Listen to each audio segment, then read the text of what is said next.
প্রাকৃতিক সৌন্দর্যে ভরা আমাদের এই ক্ষুদ্র রাজ্য ত্রিপুরা।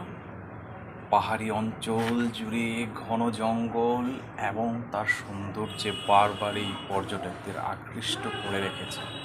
সত্যি আমাদের এই পার্বত্য ক্ষুদ্র রাজ্য ত্রিপুরা সমগ্র বিশ্ববাসীর কাছে আজকে এক ভ্রমণস্থল হয়ে উঠেছে। রাজধানী শহর আগরতলা, যার মাঝে একটা অত্যন্ত সুন্দর এবং একটা আমাদের ছাত্রছাত্রীদের জন্য একটা গুরুত্বপূর্ণ স্থল হয়ে উঠেছে আগরতলা সায়েন্স সিটি।